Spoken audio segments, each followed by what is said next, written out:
Hello guys, good afternoon. Welcome to my vlog. Ito guys, Sunday afternoon guys. Nagkulikta ako ng similya guys sa aking barako. So ang sukat ng aking similya guys sa aking barako, isang barako lang is nasa 400 ml guys. Nasa 400 ml siya.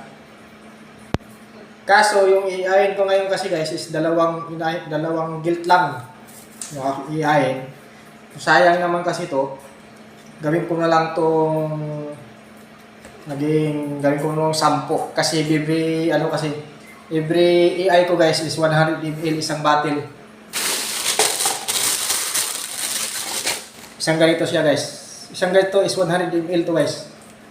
So gawin ko na lang parang 1 liter para meron akong extra. So pero bago yan, let's check muna natin yung similya.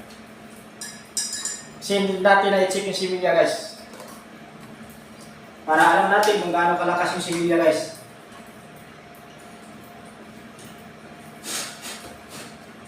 Dahil hindi natin alam kasi minsan mahina yung similya. So kung hindi natin i-check, baka masubraan natin ng tubig. Sayang.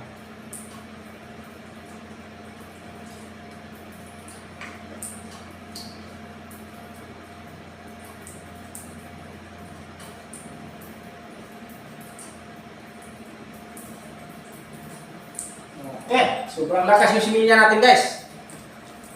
So walang problema.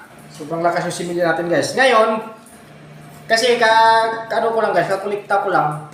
So ang temperature kan usually sa sa similya na kuha natin is nasa 36 to 37. Ngayon nasa 36 degrees Celsius yung init ng similya.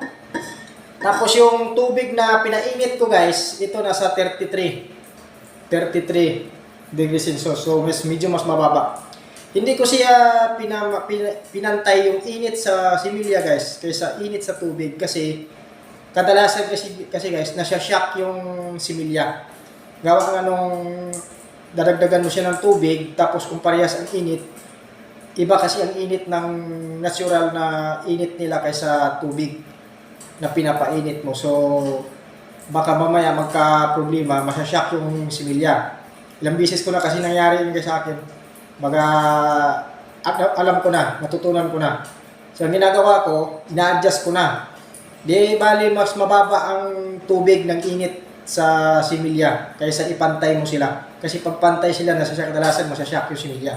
Huwag lang yung sobrang baba naman kasi pag mababa, malamig